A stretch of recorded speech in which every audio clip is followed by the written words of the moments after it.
जीवात्मा जब आता है तो अनेक जन्मों के संस्कार, अनेक जन्मों के कर्म लेकर के आता है और संस्कारों से उसकी शुद्धि होती है। गर्भ की शुद्धि, कर्मों की शुद्धि, उसके चित्त की शुद्धि के लिए उसको संस्कार कराए जाते हैं। संस्कार क्या है, सरलता से समझना हो तो जैसे हमारे बाल हैं, इनको कंघी करना, तेल लगाना, व्यवस्थित करना, ये बालों का संस्कार है। कपड़े को धुलना, इस्त्री करना, उसको संभाल के रखना, ये क्या है? ये कपड़े का संस्कार है। उसी प्रकार ये जीवात्मा है कि अनेक जन्मों के चित्त पर मलिनता बनी हुई है, उस मलिनता को मिटाने के लिए जन्म से ही संस्कार हमारे यहां कहे गए हैं। जन्म के समय जो संस्कार होता है उसका नाम है जात कर्म संस्कार, विधि पूर्वक होना चाहिए। नंद बाबा ने विधि पूर्वक जात कर्म संस्कार करवाया, विधिवत अपने पितरों का पूजन किया।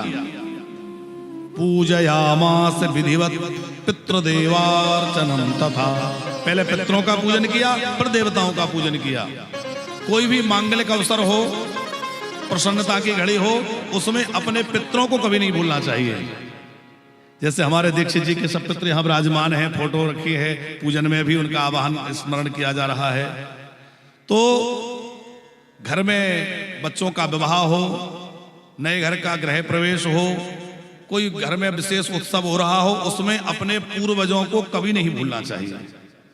क्योंकि हमारे पितरों को भी हमसे बड़ी उम्मीदें रहती हैं कि भाई, उनको भी बड़ी प्रसन्नता होती है कि हमारे घर में ऐसा हो रहा है, हमारे वंश में ऐसा हो रहा है। उस प्रसन्नता में वो भी शामिल होना चाहते हैं, पर हम उनकी उपेक्षा कर देते हैं तो वह थोड़े दुखी होकर के, निराश होकर लौटते हैं, और उनकी वो निराशा हमारे लिए ठीक नहीं है। इसलिए कोई भी शुभ कार्य हो उसमें पितरों का स्मरण अवश्य करें। उसको बोलते हैं वृद्धि श्राद्ध, नांदी श्राद्ध। श्राद्ध कई तरह के हैं, पार्वण श्राद्ध है, एकोदृष्ट श्राद्ध है, महालय श्राद्ध है, वार्षिक श्राद्ध है। छानी पड़ेगी बच्चों को कि ऐसी गाय होती थी। आज भी हमारे इस भारतवर्ष में हजारों गाय नहीं बल्कि लाखों गाय प्रतिदिन काटी जा रही है। लाखों लाख गाय जो है, हाँ थोड़ा बजाते रहो, कुछ बना रहे, लाखों लाख गाय प्रतिदिन काटी जा रही है। और जो बची है वो बेचारी सड़कों पे घूम रही है, लोगों के डंडे खा रही हैं, वाहनों से टकरा करके घायल हो रही हैं। बड़ी दयनीय स्थिति है। और गोविंद की प्रसन्नता चाहते हैं तो गौ माता को प्रसन्न करना बड़ा आवश्यक है।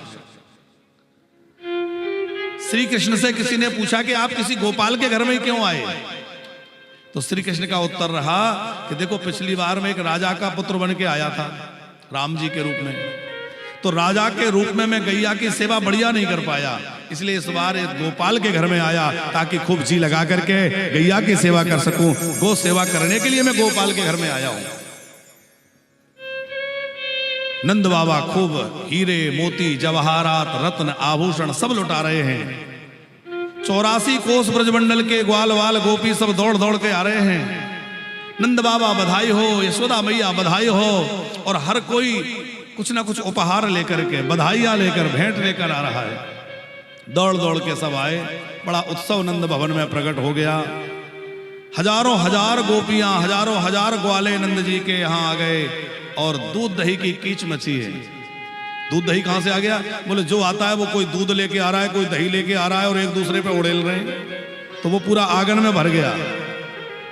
और नंद बाबा के जो आंगन है उसकी दोहड़ी थोड़ी ऊंची है, जो मोरियां हैं उनमें कपड़े लगा दिए गए, और इतना दूध दही उड़ेला गया, इतना दूध दही उड़ेला गया कि वो पूरा आंगन दूध दही से भर गया। और वो नंद भवन ऐसा लगने लगा कि वो नंद भवन नहीं रहा, बल्कि नंद भवन क्षीर सागर बन गया है। और क्षीर सागर के ठाकुर जी जो है बाल रूप में विराजमान है। बड़ा आनंद है। नंद बाबा को सब ग्वाल कह रहे हैं, बाबा अब तो लाला हुआ है, थोड़ा नाचना पड़ेगा। नंद बाबा बोले, भैया हम तो कभी ना नाचे। अरे बाबा कभी ना नाचे होंगे, पर अब तो नाचना पड़ेगा क्योंकि घर में लाला जो हुआ है। अच्छा, ये पावन वो ब्रजभूमि है, यहां आकर के परमात्मा भी नाचता है। भगवान के अनेक अवतार हैं, पर क्या किसी और अवतार में भगवान नाचे? राम जी के रूप में, वामन भगवान के रूप में, परशुराम के रूप में, नरसिंह के किसी रूप में भगवान नाचे नहीं है। अच्छा, भगवान कृष्ण भी ब्रज में ही नाचे हैं, द्वारिका जाके नहीं नाचे। इसका मतलब ये जो भूमि है, ये वो भूमि है जो ब्रह्म को भी इतना आनंद प्रदान करती है कि वह भी नृत्य करने लगता है। नाचता कोई कब है? जब अंदर खुशी होती है। तो माने ब्रह्म को भी आनंद देने वाली है भूमि है। भक्ति नृत्यत यत्र चा, जहां भक्ति भी नाचती है, भगवान भी नाचते हैं और भक्त भी नाचते हैं। बड़ी विलक्षण भूमि है। सब ग्वाल वाल आ गए, सब जो है बधाइयां देने लगे, सब नृत्य करते हुए मैया को बधाई दे रहे हैं, नंद बाबा को बधाई दे रहे हैं। हम भी जरा बधाई देते हुए आनंद से नंद महोत्सव का दर्शन।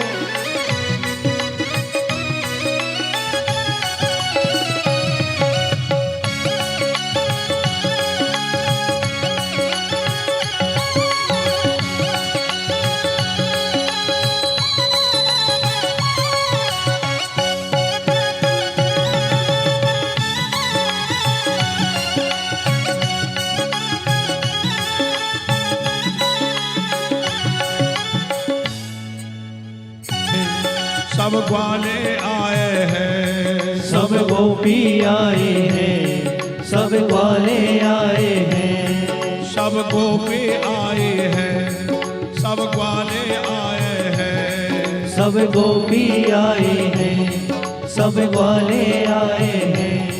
मस्ती में झूम रहे, रोले तिलक लगाए हैं, मस्ती में झूम रहे, रोली तिलक लगाए हैं। हो रंग गुलाल के बीच मची मच रहे भारे मचना, रंग गुलाल की कीच मची मच रहे भारी अंजना। हो रंग गुलाल के बीच मची मच रहे भारे मचना, रंग गुलाल की कीच मची मच रहे भारी अंगना। बधाई गाओ रे मैया के अंगना, बधाई गाओ रे मैया के अंगना। मैया के अंगना, बाबा के अंगना, मैया के अंगना, बाबा के अंगना। ओ बधाई गाओ रे मैया के अंगना। बधाई गाओ रे मैया के बोलो अंगना। नंद के लाला के। जय हो।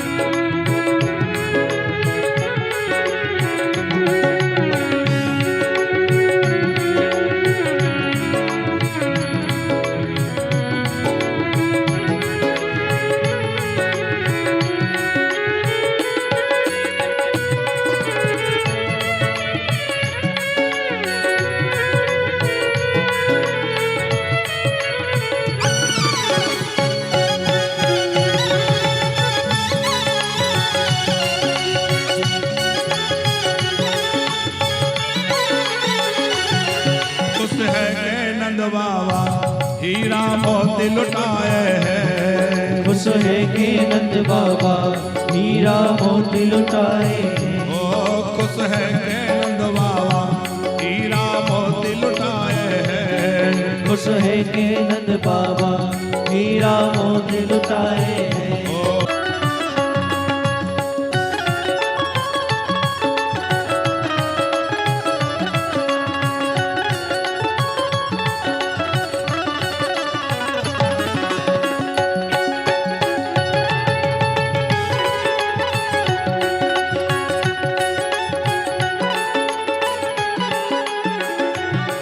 खुश घूम रही गोरी रसिया फूलो डोले, रसिया फूलो डोले, पर मारे पिचकारी मुख से कछु नहीं बोले। और मारे पिचकारी मुख से कसू नहीं बोले। अरे हाथ पकड़ जग जारे बोले अयो फिर ललना, हाथ पकड़ झटकारे बोले फिर अयो ललना। बधाई गाओ रे मैया के अंगना, बधाई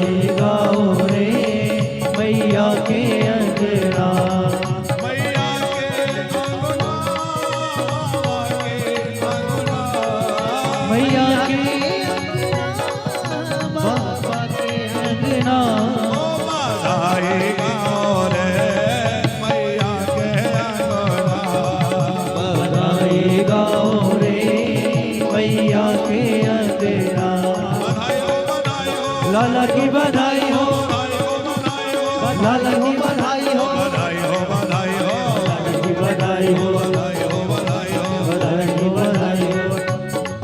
बधाई गाओ रे मैया के अंगना। बधाई गाओ रे मैया की अंगना, ओ मैया के अंगना। बोल नंद के लाला की। खूब आनंद छा रहा है नंद भवन में और खूब सब गोपी ग्वाल नाच रहे हैं, झूम रहे हैं। अच्छा दीक्षित जी ग्वाल गोपी तो आ ही रहे हैं, बड़े बड़े देवता भी दर्शन के लिए आ रहे हैं। बड़े बड़े ऋषि मुनि सोचते हैं हम तो तपस्या कर रहे थे जिसके लिए, वो तो नंद भवन में आ गया।